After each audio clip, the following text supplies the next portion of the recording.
Okay, good morning, everybody. It's still within the days of Purim, but it's already within 30 days before Pesach. We're supposed to start already on Purim. On Shushan Purim is 30 days before Pesach. Start learning the halachas of Pesach.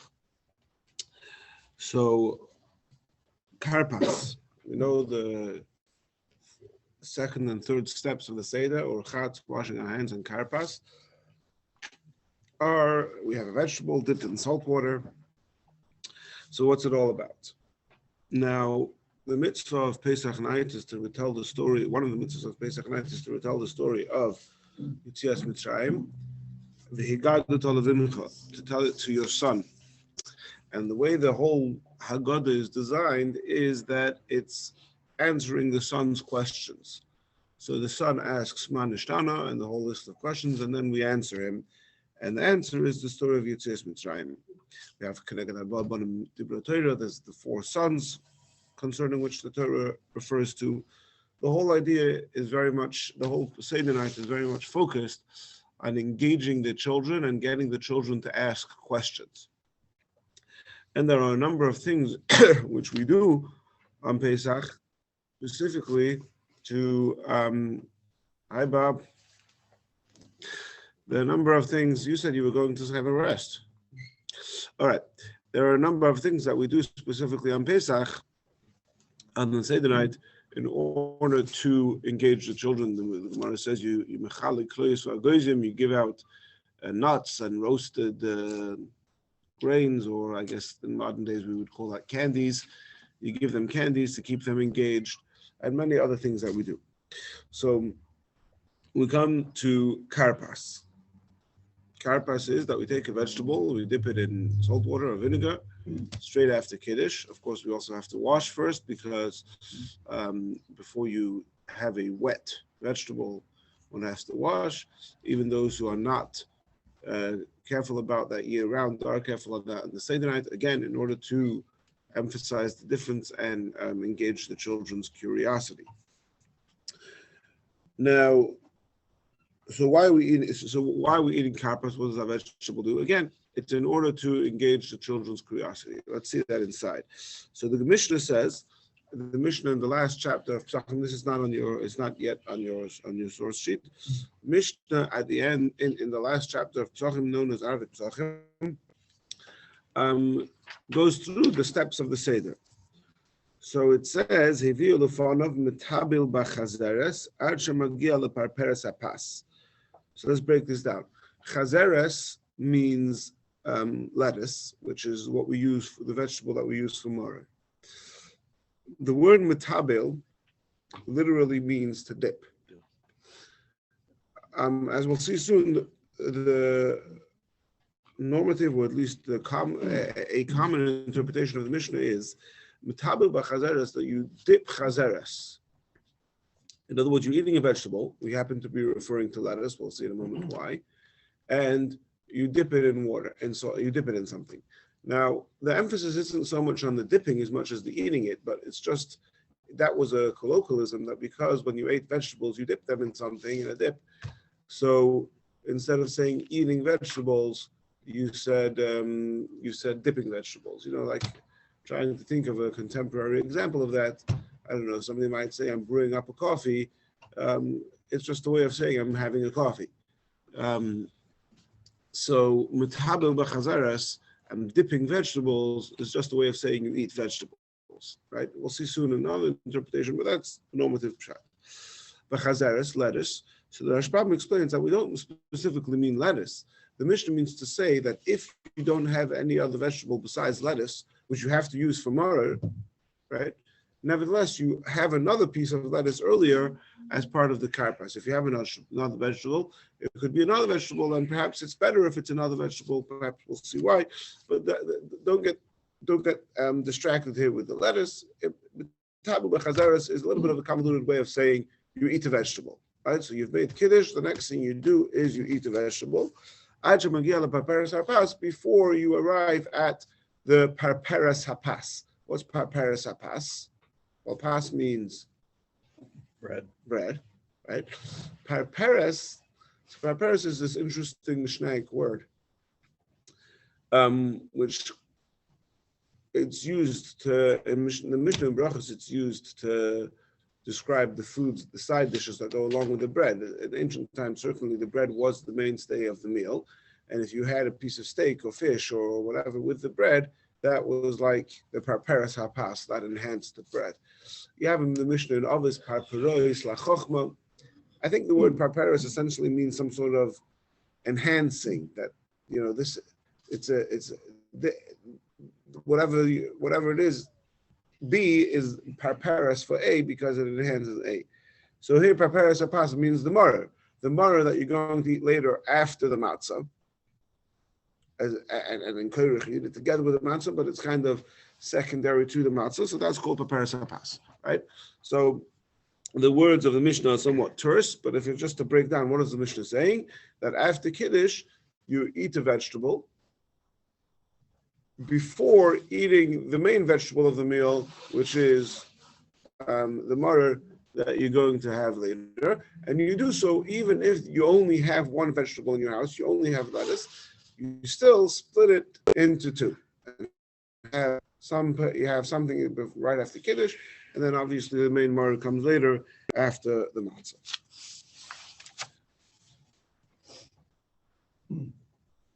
Nowadays we call this karpas because, like I said, we're not specifically looking to use lettuce. In fact, we're looking not to use lettuce because we don't want to confuse this. If you have some before, when do you make the bracha al achilas maror? It gets complicated, so we specifically don't use lettuce. The word karpas, many say that the word karpas is actually refers to celery. And I believe that there are some communities who use celery for karpas. The word karpas also, if you read it backwards, has sabach, which is 60, and perech, which is the back-breaking labor. So it alludes to the fact that there were 600,000 people enslaved with back-breaking labor. Be that as it may, the Chabad custom is to use an onion or a potato. The Alter Rebbe says, I think it should be a vegetable that you could make Beir Priyadama on it, even when it's raw. Yeah, anyway. All right. Okay, let's just see this summarized in the Alter Rebbe Shulchan Aruch, and I'll read it from the English that you have in front of you. It is in the Alter Rebbe Shulchan Aruch, chapter 473, Sif 14, Yud Daled. After drinking the first cup of wine, each and every person must eat a small amount of vegetables after dipping them. One should dip his vegetables in vinegar, salt water, or other dips. If he does not have such dips, he should dip them in charesos. Why did the sages ordain this practice? To arouse the children's wonderment. They will see the deviation from the ordinary practice, that vegetables are being eaten even after being dipped, even though throughout the year you don't eat vegetables before the meal, and they will question this deviation, right? So what is the deviation? The deviation is that usually you make Kiddush. What do you do after Kiddush? You eat bread or matzah, which is the mainstay of the meal. And then after you've made hamaitzi on the bread, then you serve the salad, right? That's when you have vegetables. So by eating vegetables, right after Kiddush, you get up, you wash, you have bread, you eat, serve salad. By having vegetables before starting the meal, which in this case is before eating the matzah, the kids are like, hey, what's up? Why are we having salad before? Why are we doing this in the wrong order? And then you say, oh, you know why? Because tonight is Pesach, and we want to make sure you guys are engaged and curious. And I mean, obviously, the answer to the question has nothing to do with it. It's not eating vegetables doesn't in any way actually celebrate the Exodus. It's just a way of keeping the kids engaged. So no, hey, what's going on? And you're like, you know what? Let's say there, and that gives you sort of an excuse to tell them about Avodah Hayinu, that we were slaves to Pharaoh, which is indeed, so according to Chabad custom, is actually the first of the 4 questions of Manishtana. Is this one? Why are we having these vegetables? Okay. Now we're going to see that in the Paskim there are 3 machloikasin, 3 questions about karpas where we have 2 different opinions. The first question is, how much karpas does one eat? Right? So the Torah says, and we saw this actually just paraphrased by the Alter Rebbe, that one eats less than a kazayas. He says a small amount of vegetables. Look later on number 15. also on your page, since the vegetable is being eaten solely to arouse wonderment among the children, it is therefore unnecessary to eat an olive-sized portion as is required whenever the Torah mentions eating, since anything less than this amount is not considered eating. The reason why you have to have an olive-sized portion of matzah, maror, or anything else that we eat is because if you eat less than the kazayas, maybe you would call it tasting, you wouldn't call that eating. In order to qualify as eating, oichel, achila, it has to be kazayas. But karpas, we don't care if you eat it or don't eat it or smell, whatever. It's just there. It's just a trick, not a trick. It's just a technique to engage the children. So what's the difference if you have a kazayas or not? So it's enough to have less than the kazayas. And in fact, we have a custom specifically to eat less than the kazayas so that to avoid any shilas or bracha achrayna, whatever the case is. But certainly there's no requirement to have a kazayas. That's what the Torah says, that's what the Shulchan Aruch says, that's what the Alter Rebbe says, etc. However, the Rambam says something else. If you look at the last paragraph on your source sheet, the Rambam says, he begins and recites Beir Pri Adama, and he takes the vegetables, and he dips it in charetzes, and he eats the kazayas. Who? Him. Him refers to the person leading the Seder. And all... Sorry, this is not in the English, but I'm just reading the rest of the Rambam. All those who are sitting with him around the table, kol echad ve'echad, every single one of them, and pachis mikazayis should eat no less than the kazayis of karpas. Right?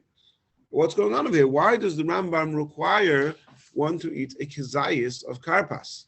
And this is such a strange piece of the Rambam that if you look at one of the commentaries on the page in the Rambam, is known as the Hagoyis Maimonides, and he says, actually, I think this is a mistake. It's a typo. And he says the reason for that is that if you look later in the very same chapter, that we find the same words. He says, "Metabil oisei bechazeres," right? You dip it in bechareses. You dip it in chareses, and following those words, the Rambam says that everybody has to eat no less than the kazayis. Now, there's another time later in this chapter where it also says those words, dip it in chareses. You know where that is? That's where... Where else will the Rambam in this chapter say that you dip it in chareses? With the murr. When you the murr, right? When you the murr that you dip it in chareses, the Rambam says you dip it in chareses. That's in the same chapter. This time. That was the time when you're doing he says, murr. Yeah, you dip it in chareses and you eat it. And there he doesn't say that everybody has to eat the kazayis. Right? There are actually, I think, Achronim who hold that because you don't have to anyway. But so the Goyis Maimonides says the typist he just it's an easy mistake to make. This thing eating the kazayis belongs over there by Mara, not by Karpas. Right? That's how strange this Rambam is. However, the fact is that if you look through all the various manuscripts and different prints of the Rambam, nowhere do we find that line is moved over there. All the editions of the Rambam that we have this line that everyone has to eat the kazayis to be referring to Karpas. And the Magen Mishnah says, I've seen somebody who says you don't need to eat the kazayis because it's not about eating, it's just about engaging the children. But the Rambam holds it has to be a kazayis. So he tells a typo is that it was in the wrong place? Yeah. Yeah, he said, look, this is, Is it close by to each other? Yeah, it's the same parak. It's the same parak. Okay. Yeah. Okay, well, I guess... Okay, so that's machlokes number one. Machlokes number one is, does one have to eat a kazayis of karpas? Okay? It's going to be three, everything's going to tie together very neatly at the end, but just bear with me here, okay? The second machlokes is dipping the karpas. So we saw before in the Mishnah refers to it as metabel b'charosis, which we said means to dip. The one who says this the most clearly, the one who spells out this machlokes the most clearly is Rabbeinu David. Rabbeinu David is Rabbeinu David Bonfid. I'm not sure exactly how to pronounce it, but he was a Talmud of the Ramban, and so 13th century. Chedush Rabbeinu David Masechtas Pesachim is a very important sefer, and other Rishonim copied from him, the Ran and others. So he says that according to the Rashbam, he quotes the Rashbam. Now we actually have the Sefer of the Rashbam, and this we don't have this section in the Rashbam, so whatever it is. But he quotes the Rashbam in saying that the word metabil doesn't mean to dip; it means metapel, like the base and the pay could be similar. Metapel b'chazaris, it means you preoccupy yourself with eating that vegetable. Right?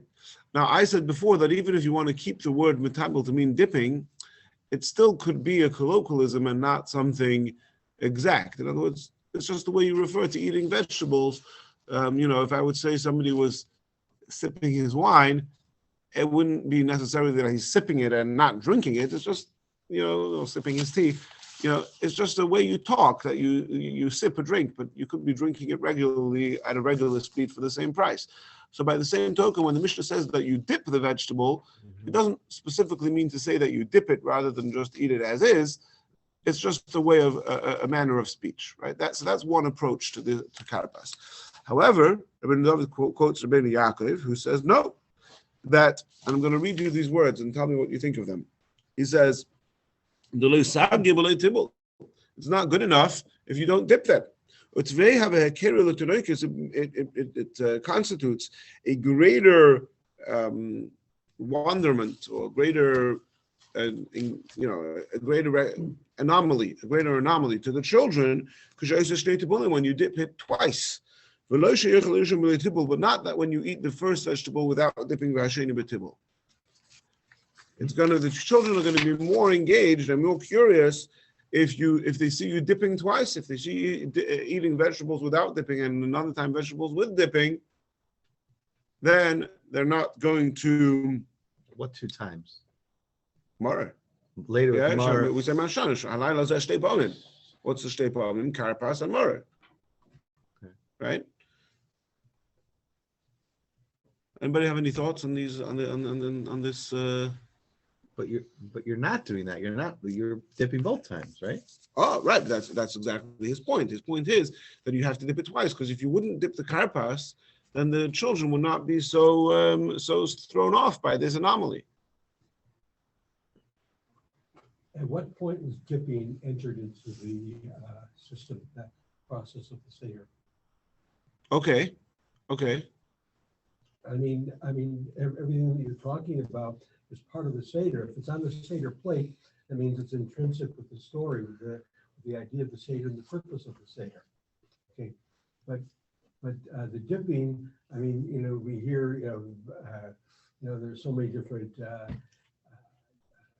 stories, to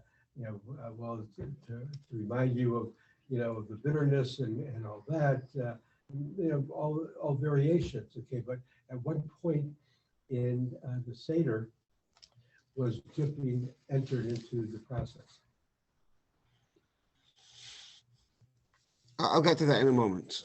Okay, because we're going to have charosos. There's 2 reasons for charosos. There's a number of reasons for charosos. Let's just take one step back again. Let's try and understand what Rabbi David is saying over here. He's saying some say that that dipping the Karpas is not so important. Whatever, either you don't dip it at all, or he says it just means that it doesn't mean dip, it just means that you preoccupy yourself with it. And even if it does mean you dip, it could be it's just a colloquialism. Right, so that's one approach to Karpas.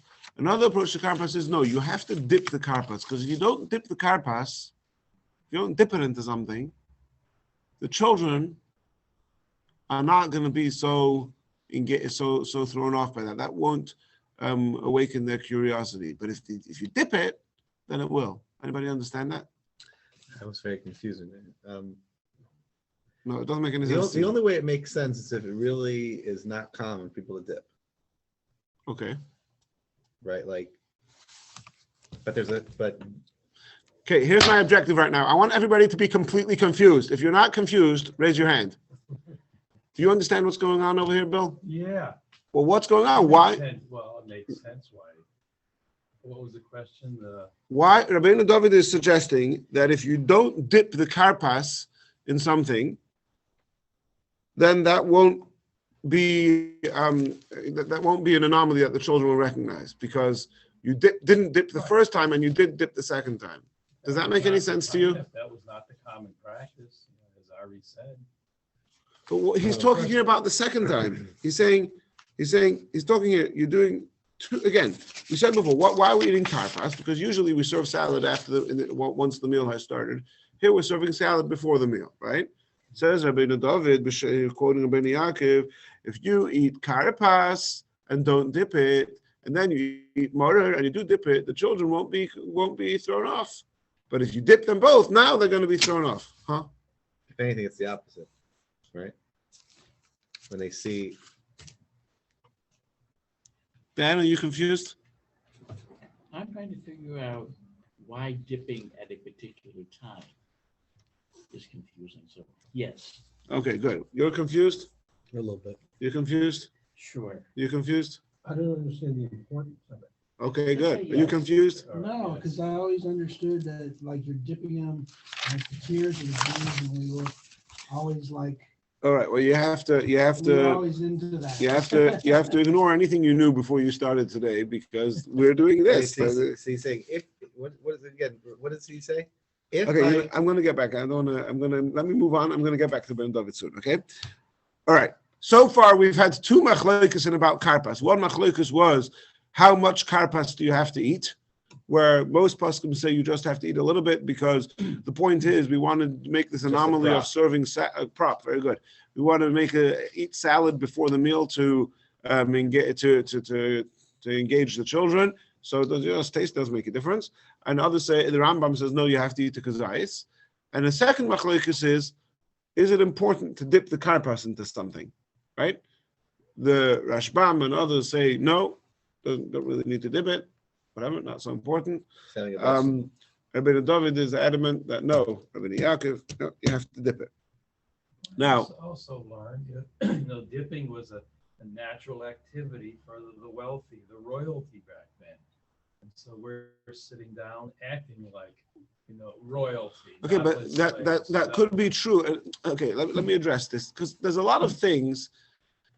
There's a lot of things that are secondary over here. For example, so David Yehuda mentioned you dip it in salt water or vinegar because that reminds us of the tears. Now that's a secondary thing. It doesn't say that, and the Mishnah doesn't mention salt water. Right? Once you're dipping it, okay, let's dip it into something that reminds us of that. Or another thing, which I alluded to before, once we're having a vegetable, we might as well have celery, which is called karpas, because that has the same letters as perech, which reminds us of the back-breaking labor. Right? Once we're dipping this, we might as well remind that the aristocratic way of ancient years was to dip, and that was, we're celebrating our freedom and royalty and aristocracy, etc. Right? These are later developments. These are all later developments which attach more meaning to the practice of the Seder. Every minhag and every mitzvah that we do, especially on the Seder night, is infused with nice significance, and there's all sorts of interpretations. Hagim and varts, all sorts of stuff. Those are all true. What we're trying to do now is strip all of that. We're going to strip all of that. Let's get to the core essence of karpas.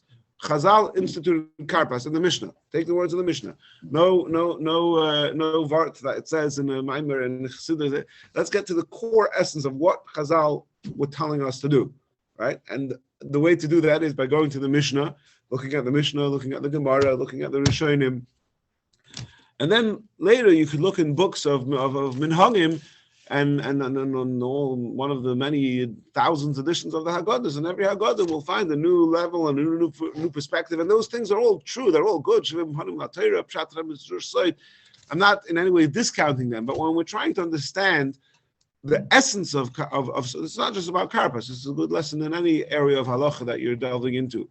We have to be able to strip all the side things and say, let's focus, let's zone into the core essence of what is going on over here. That's what we're trying to do right now, right?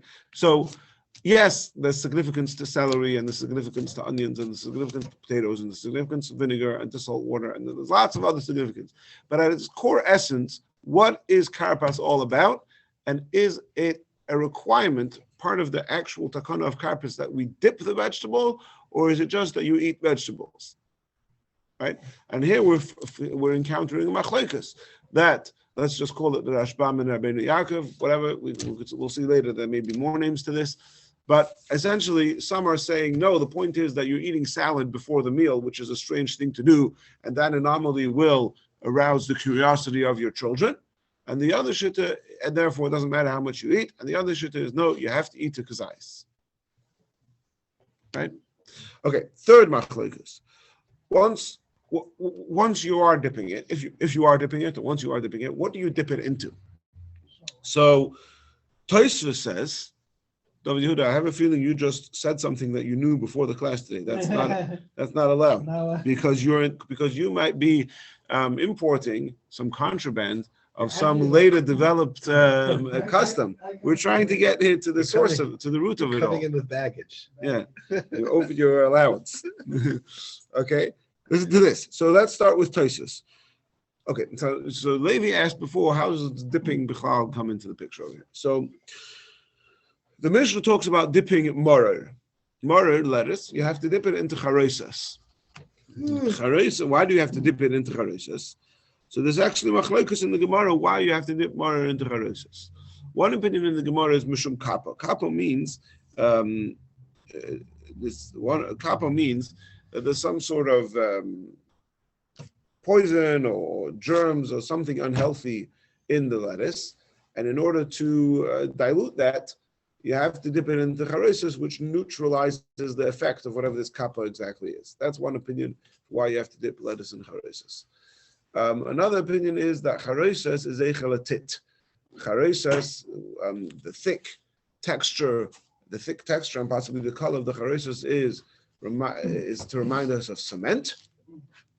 And that's why you have to dip the maror into chareisas. Because why do we eat maror? This is explicit in the Torah. We eat maror to remember vayimaroru as chareyehem. We say this in the Haggadah also. Maror al shuma. Why do we eat maror? Because the Egyptians embittered our lives, so we have bitter herbs. So it's about the backbreaking labor, the bitterness of life. So an additional component is that you dip it in chareisas, which reminds us of the cement. Right? Says Tosfos, no, if you're using lettuce for karpas, like we said before, that if you only have lettuce at home, so even though you're going to use lettuce later for maror, you also use it for karpas. So if you're using lettuce for karpas, so then you have to dip it into the chareisas, because there's this concern of kappa, that it might be the unhealthy part of the lettuce, which has to be neutralized by the chareisas.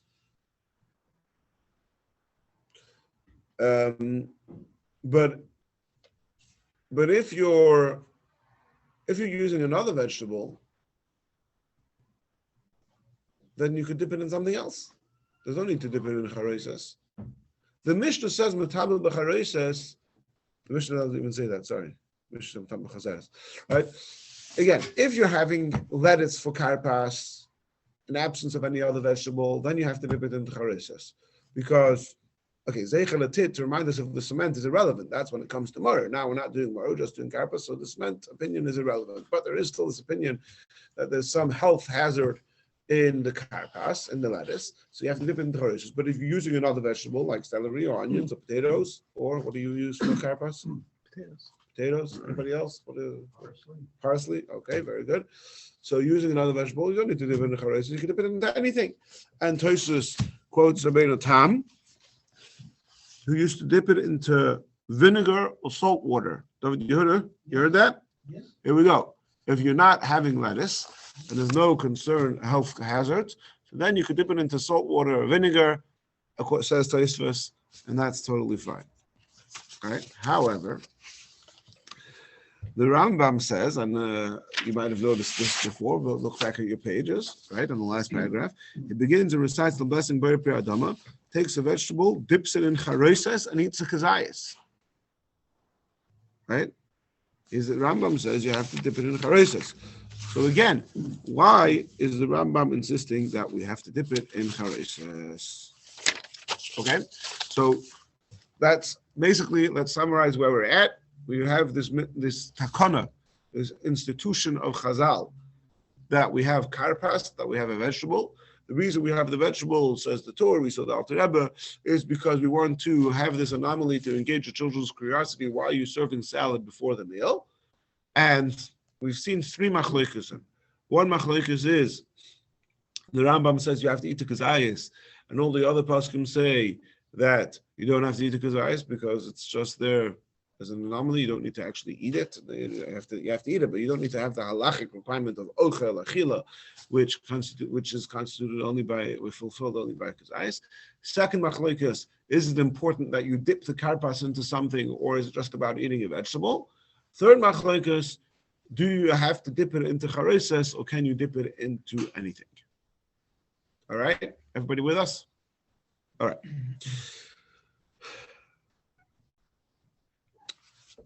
Now, what we're actually going to see is that, in fact, I've really been pulling the wool over your eyes, because I've been saying all along that the reason we eat karpas, in order to engage the children to do an anomaly, what are we trying to engage them?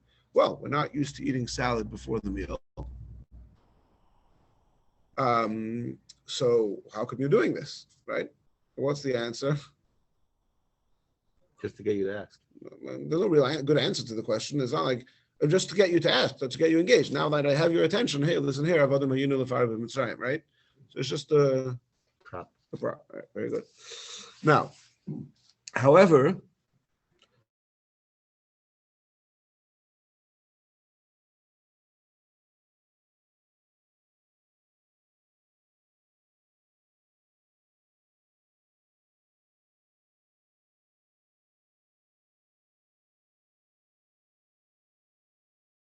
in order to engage the children. What does it mean? How are you engaging the children to ask? The point of what does it mean that we have karpas in order that the children should ask? That the children will ask when they see the second dipping during the meal. It's not the derech to let's for now translate that as eat vegetables twice. Right? You don't have two courses of salad. You have one course of salad, right? So, if you would have two salads within the meal, again, the meal begins after you've had the bread, the matzah. It would just, and I'm paraphrasing a little bit, it would just come across as one course. If you serve one before the meal, and the second one within the meal, and based on that's two servings of salad, two courses of salad. And now we'll get the children to ask on the second table that within the meal, and we'll answer them that it's because of Mara. What's the Maral saying? He's saying no. Well, let's just finish the Maral, two more lines. He says the Torah says no. That the tibble is that we're not used to having vegetables before the meal. Says the Maharal, he finishes by quoting the Torah and acknowledging that that's an alternative approach. The Torah says that the reason is usually we serve vegetables in the meal after you've washed, and here we're serving salads before the meal, so the kids are engaged. Hey, what's up? And you tell them, okay, now I have your attention. I've got the mayinu, right? But it says the Maharal, no, I don't think that's the pshat. I think the pshat is that when I eat maror, I want the kids to notice that I'm doing something strange, right? Maror in and of itself isn't strange. You have lettuce all year round too. You have vegetables in the meal, right? But if I serve two courses of salad, if I serve two courses of vegetables, so the first one, okay, we have vegetables. We know this. We always have vegetables at a meal. But why are you serving a second serving? And then the kids will say, hey, why are you serving a second course of vegetables? And I'll say, no, this is not vegetables. This is maror. You know why we have maror? Because the Egyptians embittered our lives. So you change Oh, that the makes name. a lot of sense. Right? So it's not serve about... it again, and you change the name. Right. That- Exactly. that's pretty much- And says the Maharal, one second. Says the Maharal, in order for this trick to really work, you have to have the first one before the meal. Because if you serve them both within the meal, the kid might not notice that this is two servings, two courses, so you have a potato salad and you have a lettuce salad. Okay, like it doesn't necessarily trigger their curiosity and their wonderment as much as it does is you've served a salad course before, now you clear the table, and then you serve matzah, and now you're serving me another course of vegetables. What's going on?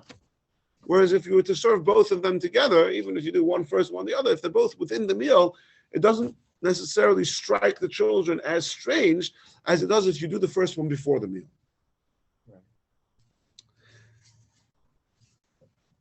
It also,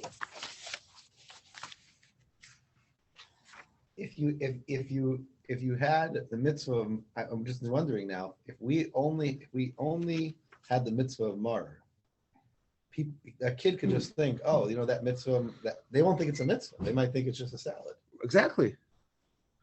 Okay, so now we really have two very different approaches to Karpas. Let's go through this. The first opinion, which is what we're all used to, right, and which basically turns out to be the halacha l'maisa, is that the point of Karpas is you eat and serve vegetables before the meal has started. The second approach is, no, the point is to have 2 courses of salad. It happens to be that the best way to impress upon the children that this is 2 separate courses is by having one before the meal started and one during the meal. But the main point of it is to have 2 courses of salad. Why? According to the first opinion, what's the reason for that? Let's go through this the other way around. And this is confusing to jump up and back. Let's just go through the 2 opinions. The first opinion is the takana of Karpas is to have vegetables before the meal. What's the reason for this? So that the children ask, what's up? Why are we serving salad before the meal has started? Usually we serve salad after the meal has started. And so when you serve at that point in the meal, when you serve the vegetables before the meal has started, the kids are going to ask, what's up? And you're going to answer them, I'm just trying to get your attention. Right? That's one approach. Second approach is no.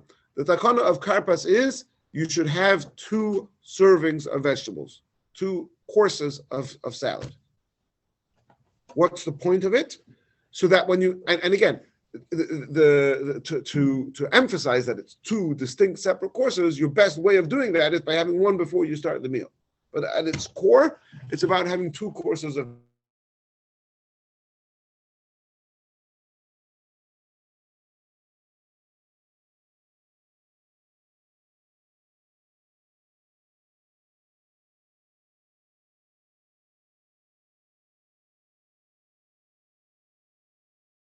the second time, the children are going to ask, why are we having vegetables again? Yeah. What's the answer going to be? Mar. Because it's Mara. There's a mitzvah in the Torah to eat Mara tonight. According to the first approach, the answer was just to get your attention. Now I know. The reason is because there's a mitzvah in the Torah to eat Mara.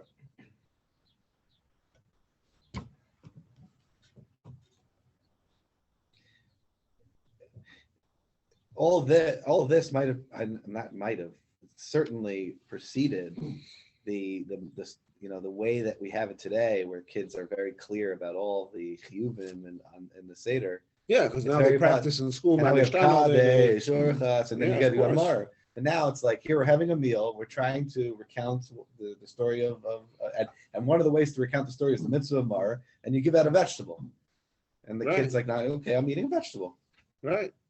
So there's a way to I don't, zoom in that no. I'm still looking for the kids who eat lettuce year round. Well, they notice the parents eat it. They can pretend they're a bunny. Thank you for joining us, Benjamin. Thank you this year.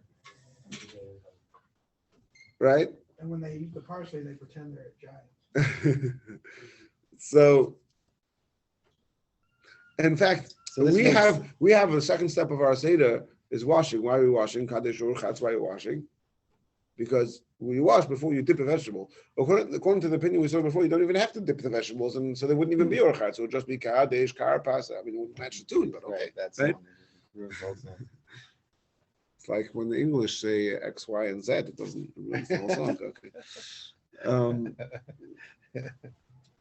what it is. I'm not quite sure I understand all of this. The reason is that I never considered the Seder a meal.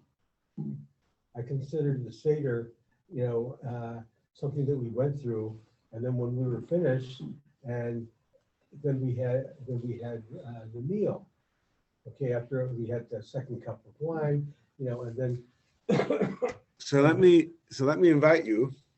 Let me invite you to, again, strip yourself of preconceived notions, and imagine you hadn't been doing a Seder night your whole life and have learned about it in school and watch your children and grandchildren come home with homework with the manishtana and thing, and just look at it as you do. We come home, we're having a meal.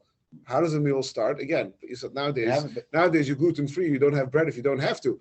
But in the olden days, the mainstay of every single meal was bread. So you're starting off, the beginning of your meal starts with matzah. Before that, it's Yom Tov. You have to make Kiddush. On Pesach, there's another mitzvah that you have to get done before that, which is to recount the story of the Exodus over a cup of wine. So on a regular Yom Tov and Shabbos, you have 1 cup of Kiddush.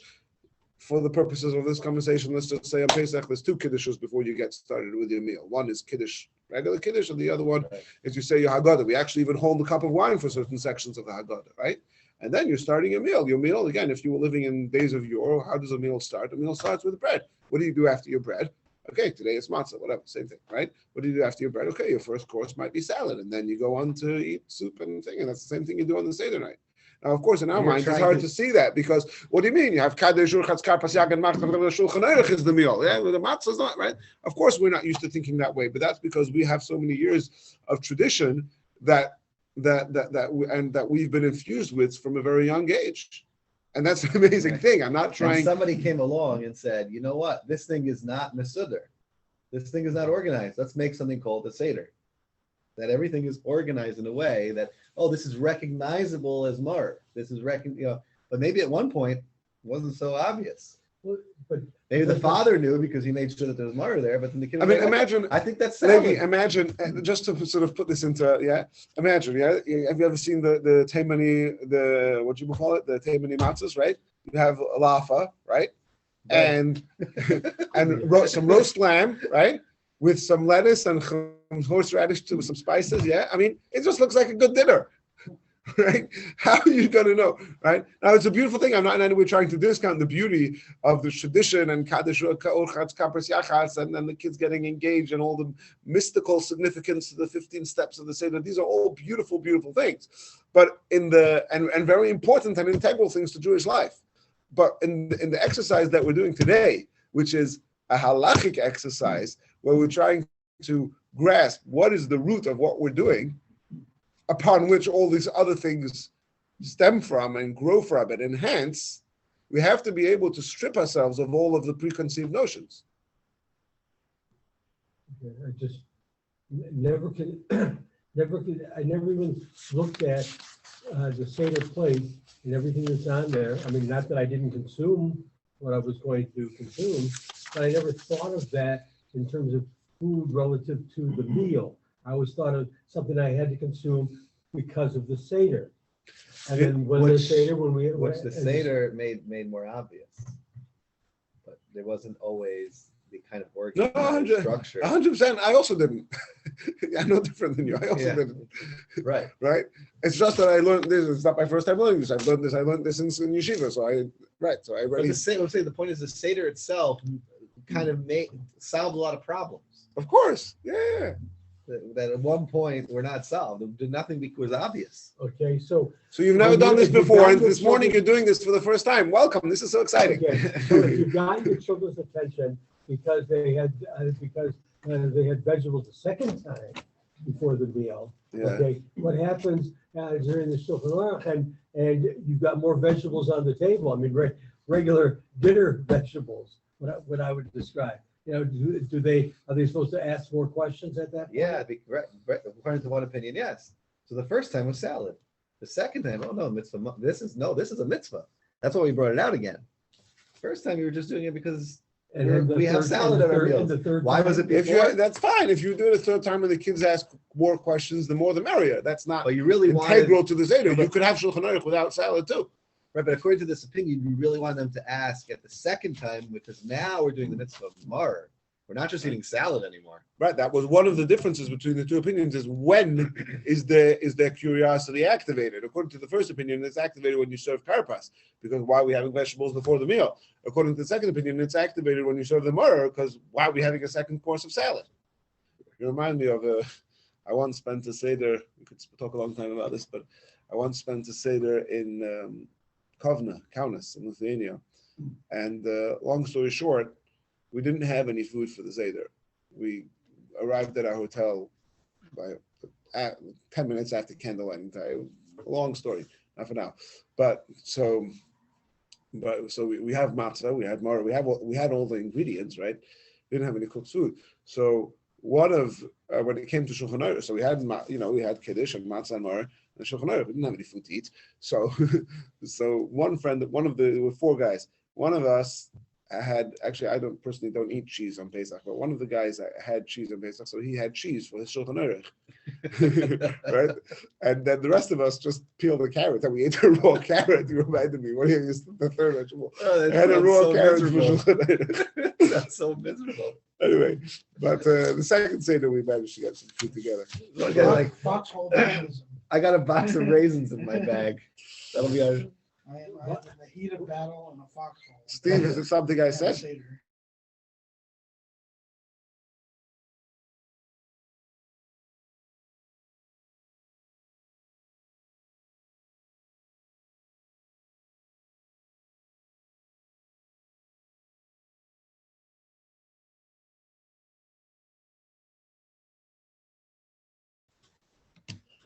That we've discussed.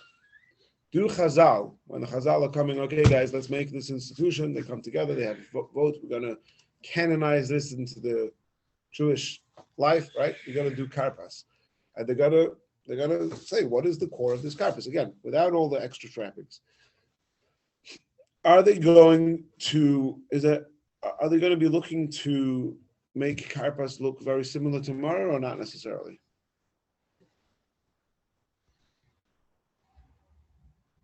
What do you think, Bill?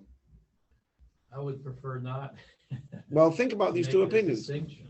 Well, think about the two I mean, opinions. they're both vegetables. But slow down a second. Think about it, right? The first opinion is, well, you tell me, what is the first opinion? What is the second opinion? We got 3 machlokas. Okay. So the opinion with regards to which one, Say, come on. I think, well, What is the point? Let's go with that question. What is the point of Karpas?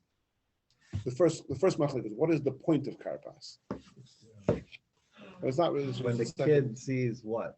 What do we want the kid to see and what do we want him to ask? Right. So the At first what opinion point? is we want him to, when we serve Karpas, we want him to ask why are we serving salad before the meal. well, that's why we dipping. No. Sorry. Okay. Let me clarify. There's 3 practical machlekes. Right. The 3 practical differences are how much karpas do you have to eat, do you have to dip it, and do you have to dip it in charesis, right? Those were the practical machlekes. Then we saw there's 2 conceptual machlekes as to what are we doing. The first shitta was we're serving food before the meal to engage their curiosity as to why you're serving salad before the meal, and it's just a trick to get their attention. The second one is we're serving 2 servings of salad so that when we get to the second salad and the second serving, they say, hey, what's this about? And we tell them this is the mitzvah of Mara. Right? So now, if you were Rabbi, if you were, I don't know, one of the members of the Sanhedrin or Anshe Knesset Gdela, exactly, I don't know who was instituting this Karpas, and you were gonna write the constitution of Karpas. You were gonna say what this is all about. Would you, bearing those 2 different approaches, not the practical differences, the 2 approaches, bearing those 2 approaches in mind, would you be looking to make Karpas be as similar as possible to Mara or not?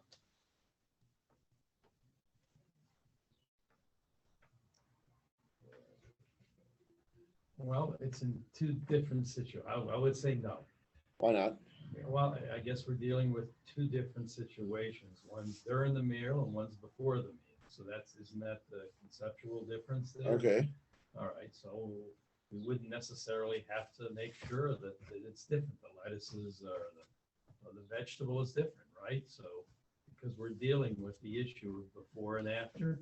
Okay. That's the way That's one approach. One approach is that the point of Karpas is we're having vegetables before the meal. It's not usual. Usually we first start the meal. What? Element into this here. Yeah, go on. So that's why. Well, I don't have anything further to. Okay, so If you're it's before saying the one meal, second. it shouldn't Ari, matter. let's go slowly a second, guys. Think about this, right? If you're going with the first approach, I agree with you, Bill. If you're going with the first approach, the point is why were you serving vegetables before the meal? So okay, just serve any vegetables. Anything you do unusual, that's an anomaly, is going to engage the children's curiosity, right? Think about the second approach a second. What's the second one? What are we trying to get the kids to do? The difference. We're trying to get them to say, why are you doing this again? right? So think about that for a second. If you were trying to get the kids to say, why are you doing this again? What would you do? How would you get them to do that? You want to make them similar. You want to do the same thing twice. If you do two different things, they're not going to ask that. Imagine, think about your regular Shabbos table, right? Levi, what's a salad that your wife often serves? Or you, I don't know who cooks in your house. Well, salad with vegetables, tomatoes, avocados. Okay, right? Now imagine she has, what did you say? Vegetables, tomatoes, and avocados. She comes, everybody take a serving. Okay, we're going to clear the table now, next course. She clears off the table and brings back another bowl with the exact same salad, right? What might you say to her? We did that already. We did that already, right? What if she comes back, she clears the table, and she brings back a table, I don't know, a green salad with lettuce and spinach and mixed greens, right? You might be wondering, how can we split this into two courses? Why don't you just bring both salads to the table at once? But that wouldn't be as strange as serving the exact same salad twice, right? So according to the second approach, that the heker l'tunoikis is that you want them, when you serve maror, to understand, why are we doing this again? Well, we want to make sure the two things are as similar as possible. We want to make sure to be doing the same thing again. If you're doing two different things, they're not going to ask why you're doing this again, right? It would be even better if we could say, let's serve the same vegetable twice. There's a technical reason why we can't do that. We can't serve chazaris twice unless we absolutely have to, because that brings into all sorts of other problems if you already fulfilled the mitzvah of maror before. So we're not going to make it lettuce. We're going to make it potatoes or onions or celery or parsley. But as much as possible, we're going to make them be the same thing. Right? So how much do you have to eat? Well, if the first time I served it, you just tasted a little piece and you put it aside, well, you haven't really eaten it yet. So now I'm going to serve it again to give you a chance to eat it properly. Says the Rambam's going with the Maral, says the Rambam, no, I need you to eat a whole kazayas, because I need it to be obvious that you've already consumed a course of salad. So now when I serve you a second course of salad, you're going to ask me, why am I doing this again? If you just taste it like the Alter Rebbe says and like the Torah and Shulchan Aruch say, then the child won't ask why you're doing this again, because you haven't really done it yet. Right? Again, let's go to the other difference. What was the other difference? Do you have to dip it? Do you have to dip it, or do you not have to dip it? And let's do those two together. Do you have to dip it in charosis, or can you dip it in anything? Again, if you say the point is just to do something strange before the meal, you could have a carrot, you could have a piece of chocolate, you could go do jumping jacks, you could do anything.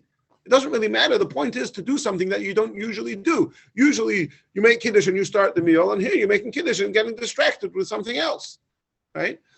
According to the Rambam, again, the point is not that you're doing something strange now. The point is that when you serve the maror, the child should ask, and you should be able to tell him that this is not just a vegetable salad, this is the mitzvah of maror, which reminds us that the Egyptians embittered our life, right? So we need to make sure that he's going to ask, why are we doing this again? So you do a whole kazayas, you dip it in charosis to make sure that as much as possible, the two are identical. If the two are identical, you've dipped it already, you've already had a vegetable, you've already dipped it in the same Italian dressing. It's exactly the same. Okay, this was a potato and this is a lettuce, fine. But we've already done this already. But if you don't eat the whole kazayas and you don't dip it in charosis, the child might not ask. You haven't done it already. So you have to really think about what you're serving, because usually we use parsley. That's more of an herb, but we don't use that same thing. But that's Well, we we don't want to use lettuce. We don't want to use lettuce for karpas. There's a side reason why we can't use lettuce for karpas. Let's leave that aside for now. But other than not using the exact same vegetable, besides that, if your point is that when you serve maror, you want the child to say, what's this about? You have to make sure that as much as possible, it's exactly the same thing. Yeah. So the three questions that we asked at the beginning, we said there's three shittas. We said three machlokes. How much karpas do you have to eat? Is it integral to karpas that you dip it? And if so, do you have to dip it in charosis, or can you dip it in vinegar or salt water? Those three things are actually they're three separate. They appear three separate things, but actually they're all one thing. What is karpas about? If karpas is about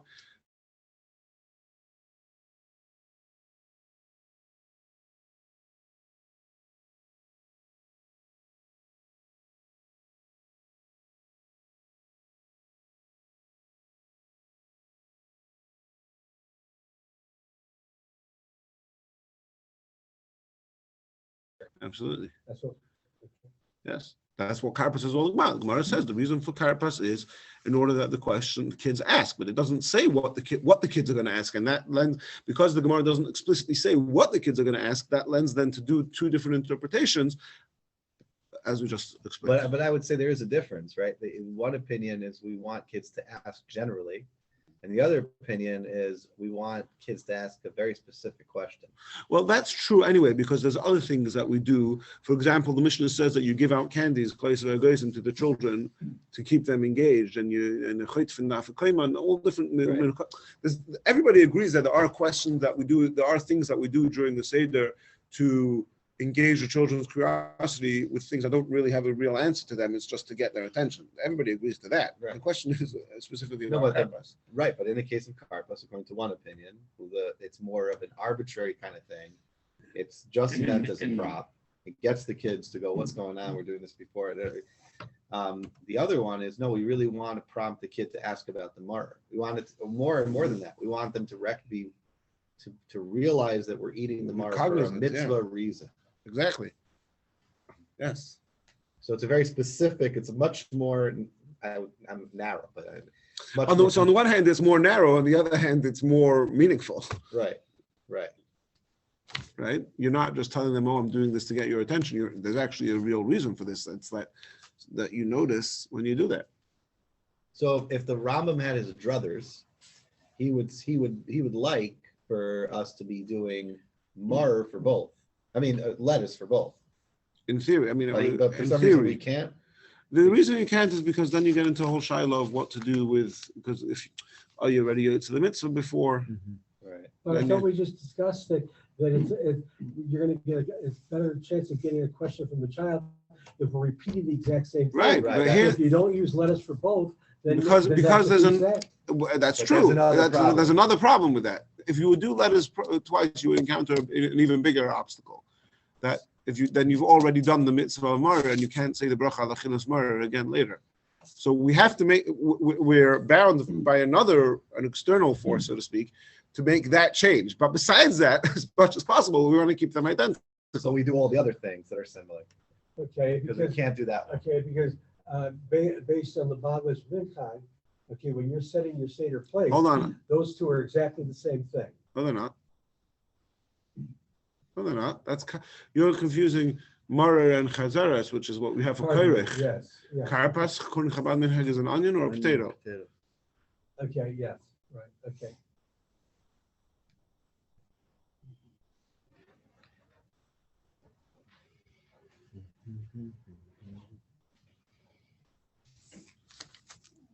Bob, how was that? Bob's shaking his head.